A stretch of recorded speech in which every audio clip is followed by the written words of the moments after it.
Hello, beautiful friends. CryptidPrincess here, and welcome back to Syberia 2. Last episode, we got a squirrel, and Hans is being treated as in they're just letting him die, really, at this point. Which is not good at all, and I'd rather they'd not let him die. What did I just get? I got a brush. I have a brush. I'm gonna go back to the weird little middle church thing. Not middle church thing. In here.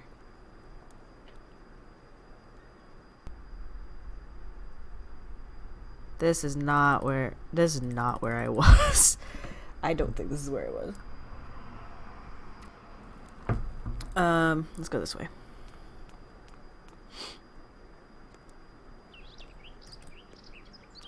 Yeah, okay, it was a different spot. I was just like, where am I going?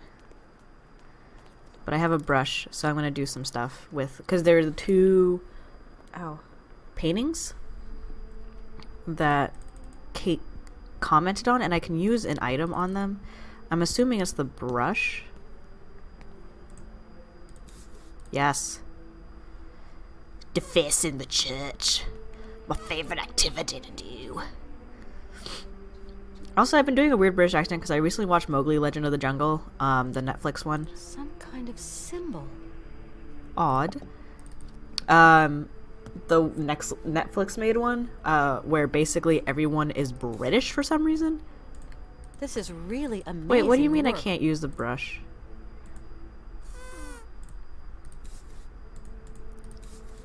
Okay. Okay. So what is this? It's... What do I... Some kind of symbol. Yes, it is a symbol, Kate. So I'm gonna leave. I'm gonna leave and explore more and see if I can find more stuff that makes somewhat... Hey! I have a key. Dang it! Nothing I can do. It's locked. Don't give me a key and then not expect me to use it. But I watched that movie. Sorry, I keep getting really distracted. I watched that movie and it was the weirdest. It was really not good. Like, I watched the live, like, the live, not live, the 3D realistic animated Jungle Book. I watched that. I enjoyed that. And of course I watched the original Jungle Book because my childhood. But making Baloo sound like a drunk Scotsman. Like... What on earth is that? I don't know, but... Kate, you can read this. What on earth is that? Kate, you can read it. It says Alexei. Are you really, really pushing it here? Kate, my little boo. Whiling away those celibate hours. Can you not... This casket gives me the creeps. Can you not... Like, they're doing their best, okay? It's kind of steep. But with the sled, I could slide down the slope. That is a weird plan, Kate. I don't trust you with that. I don't know what you're planning. Clearly something crazy. I'm all about it, but like... I just don't know, you know? I need more stuff, though, I think. Also, the guy gave me a stupid scroll. I don't know what I'm supposed to do with the scroll.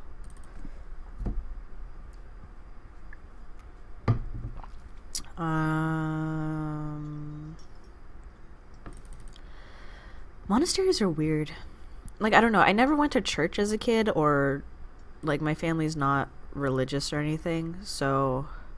There's nothing here. So I never was part of that. Like the rest, like all my other relatives are religious in some form of another. I think they're Catholic, Christian. I don't know. I don't know which one they are. There's something though. But my family, like my mom and dad aren't, and so I never grew up with that being a part of my life. Like we never had a Bible in the house. We never...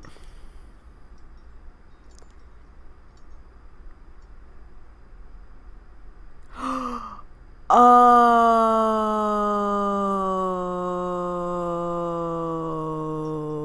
I get it. I get it. I get it. Oh no. We're gonna put that back. And then I'm gonna go back and look at the cross because I realize that means something. Because this is where I have to pull the candles of what. Sorry. Oh god. I have to pull the candles in the order of what was on the little thingy. So I will be right back. Okay, we're back. And I have a piece of paper so I can write this down. Yeah, see, this is Some kind of symbol. So what I need to write down is boop boop. This. Hang on. This is gonna work out just fine.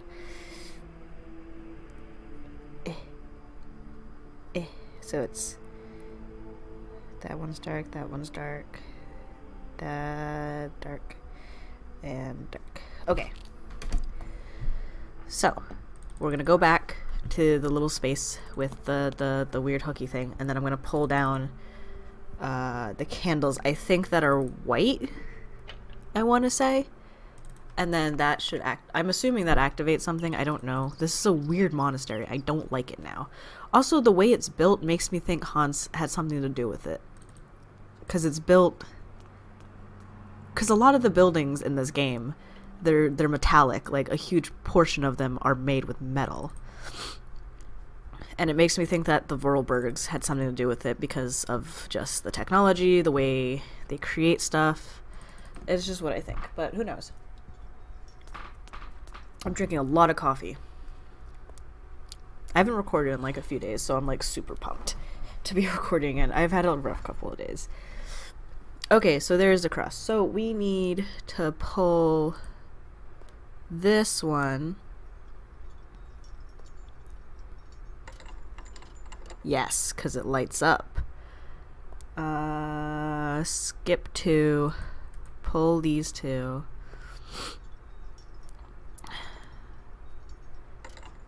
Yoink.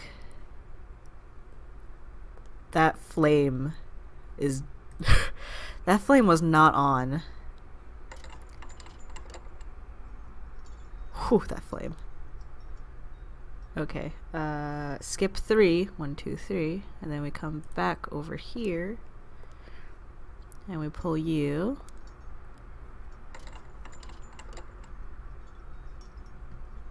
And then we pull you. And that should be it.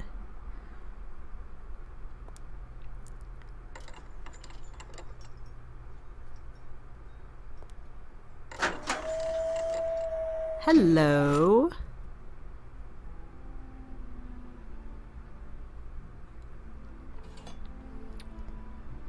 Okay, something opened.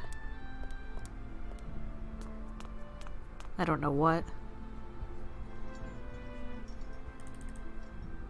Gotta run, gotta run, gotta run, gotta run, gotta run, gotta run. Come on, Kate, let's go. That was really cool. I like that puzzle, though. Okay, where am I going? I think up here? Yes.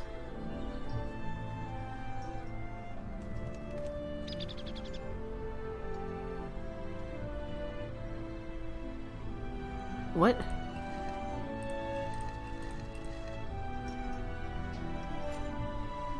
What?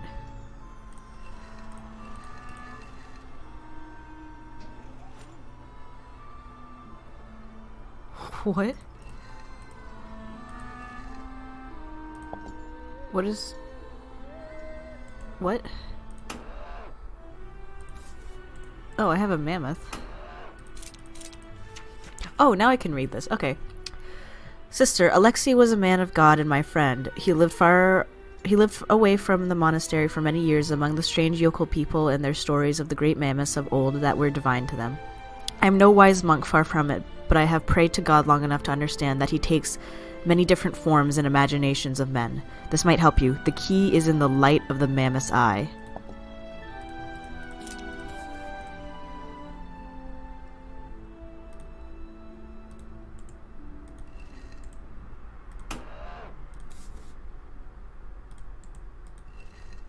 Thank you. Hang on, light of the mammoth's eye. If I go here and hold it, will it do anything? It's lighting up this area. I don't know. There's something I can do with this.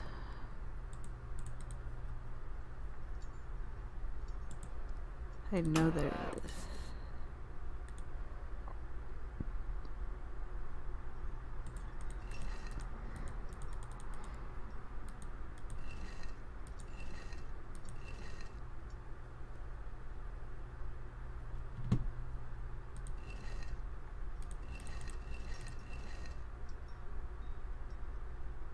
Wait, hang on.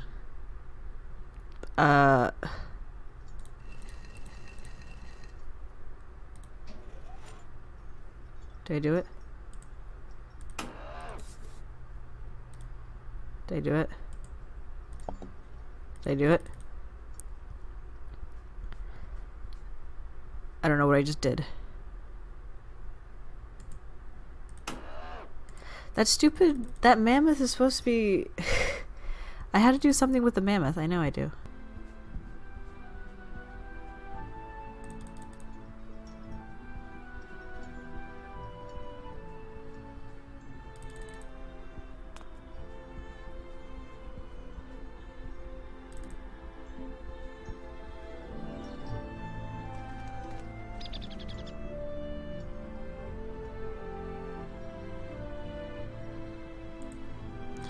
Okay, we're back. I'm stupid and messed up.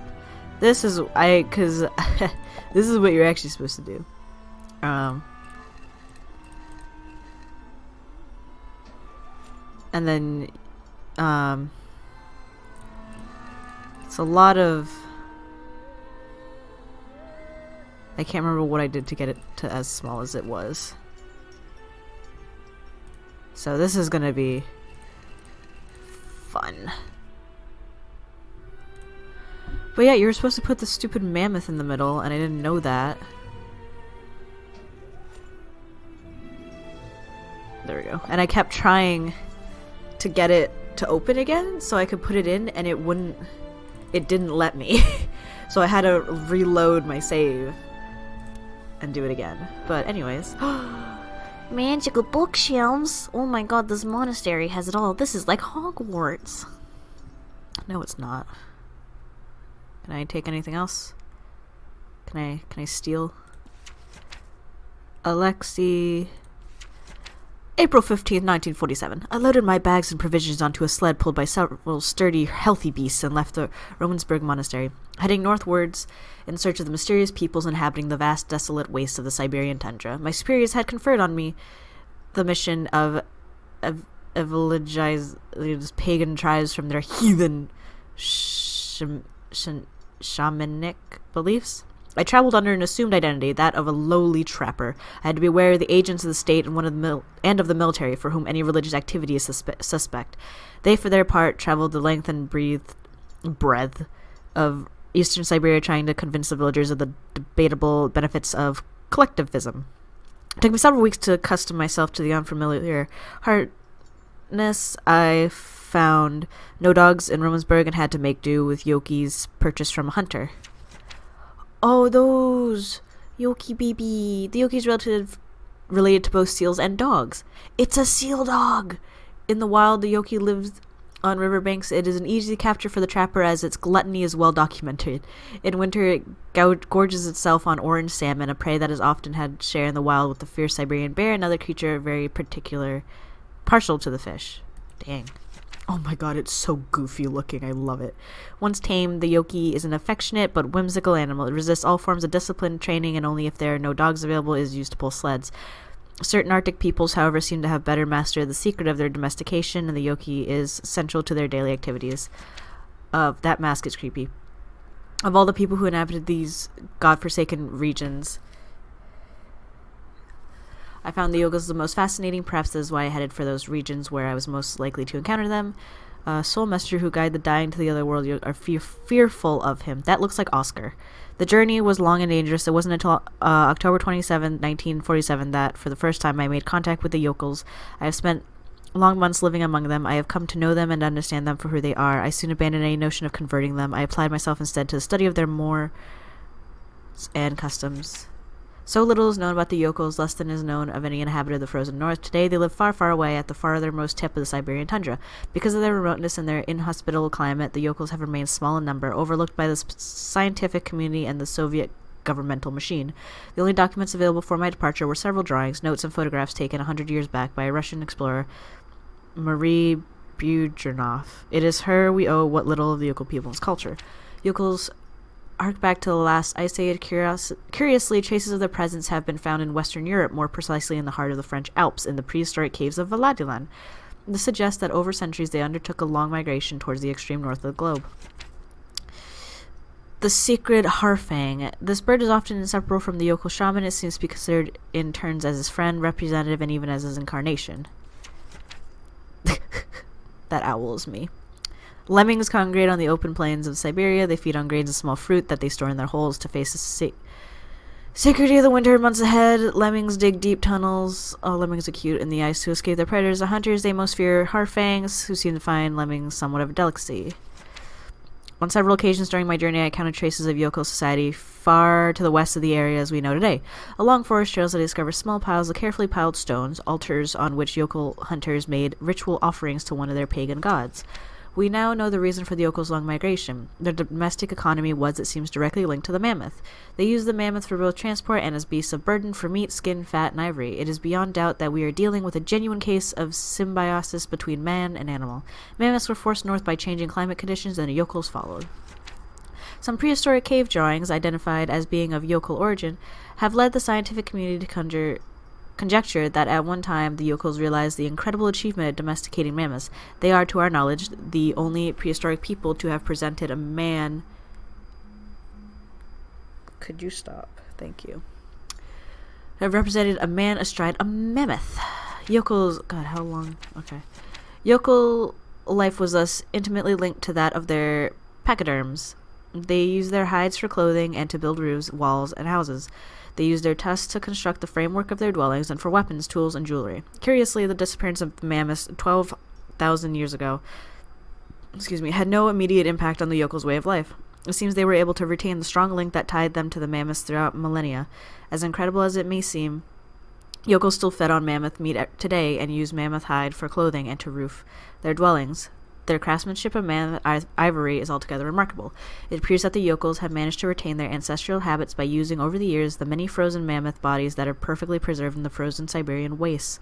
They are said to have lived off this enormous pantry for more than 30 centuries. To do this, they have hollowed out a vast network of caves in the frozen underground. According to the explorer Marie, whatever yokel civilization has now gone underground. Specialists in the paleontology department at St. Petersburg have never credited yokel myths and legends. However, the legend of Siberian ice arc is typical of such folklore. It has long been considered a fable told by shaman in the evening to ward off the boredom of the long Siberian winter months. The legend tells that somewhere on a lost island to the north of the tundra, there still exists live mammoths, relics of the long-gone ice age, a tiny population that has been preserved for more than 12 centuries under yokel care. The island the pachyderms inhabit is called Syberia. To my note, I add the tale of this legend as Marie related it in her memoirs. It agrees on all points with statements from yokels I had the fortune to meet. Although the story constitutes no proof of the existence of the island of Syberia, it forms a tantalizing hypothesis. Bluegrass. Not the music, the plant. When fall arrives, the odor of its flowers is so strong that it is known to awaken hibernating yogi. Scarlet bramble. Mixed with walrus blubber or tallow, this scarlet bramble is frequently used in yokel medicine. The fumes released by burning it have considered healing properties. The shaman recount that the plant only grows on the tomb of one whose soul is at peace. The legend of Syberia. At the end of the last ice age, there were huge climate changes. Much of the land was flooded by water. The sudden environmental variation put the existence of a number of animal species in danger, including the mammoths that inhabited the lands of the Siberian North at that time. The yokels, a particularly advanced people for the age, set about the construction of an enormous ark like that of Noah, with the objective of preserving the mammoths, objects of religious devotion, from extinction. The enormous craft was entirely constructed of mammoth tusks and was loaded with a small herd of beasts and huge quantities of fur. The fate of the ship was entrusted to several particularly courageous members of the yokel clan. Their mission was to lead the animals toward more welcoming climes. Once such lands were discovered, it was agreed that they would unload the animals and then come back to spread the tidings of their good fortune. It wasn't until 10 years later that the ark returned to its starting place. The yokels who had remained on the continent were surprised to find the ship empty, but for the perfectly preserved bodies of several mammoths in the ice that packed the bottom of the ship. They took this mysterious offering as a sign from the gods and ate the mammoths in a memorable feast. A week later, carried by ocean currents, the ark set sail again. Once more it returned 10 years later with more frozen mammoths on board. The phenomenon continued for millennia. Every 10 years the ark would reappear, each time filled with immaculately preserved mammoths. The yokels interpreted the phenomenon as an act of benevolence on the part of the souls of their congeners, something, who had died during the ark's first journey in some infernal maritime cataclysm. They made a religion of the ark with its own rites and customs that was marked by the periodic appearance of the phantom ship and its precious cargo. Holy shit. Okay, that's so close. For centuries, nothing seemed to affect the ark's mysterious roundabout. One day, however, the ark returned earlier than expected, empty. This was 100 years ago. The poor yokels fell into deep despair. Everything they had believed in and had been the foundation of their culture since the dawn of time lost meaning. The most valiant tried hard to maintain hope, especially because of the ark still continued its journey to the unknown, borne away on the seasonal ocean tides, but one morning the ark refused to set sail. Many yokels then left their village forever, trailing their despair across the tundra. Sometimes they can be encountered in the smoke-filled drinking holes of the last outpost of civilization. These poor, saddened souls drown their befuddled minds in alcohol, recounting their unlikely mammoth tales to fellow alcoholics. When the explorer Budrinoff arrived among the yokels, she noted the presence of what was once a ship. Only the yokels could perceive the mythical craft of their legends beneath the layers of ice that had accumulated over centuries. She put forward the hypothesis that the accumulated ice had eventually doubled the volume of the ark and rendered it incapable of negating the dangers posed by floating ice in the Arctic flow. I, Alexei, can confirm that the observations of this audacious adventure are true. Audacious.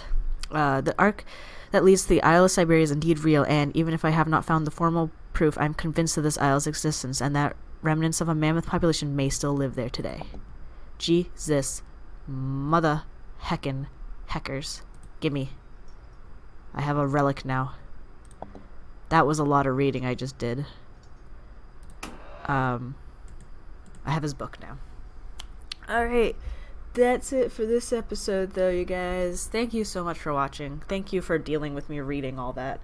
Because I like to be able to read a lot of this stuff. Because it gives you backstory and sometimes has important things.